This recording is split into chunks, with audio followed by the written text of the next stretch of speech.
X minus a y minus బికి.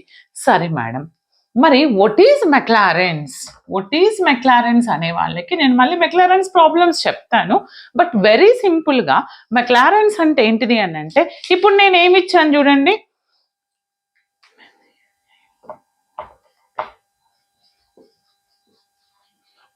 Maclaurin's series. ఈ Maclaurin's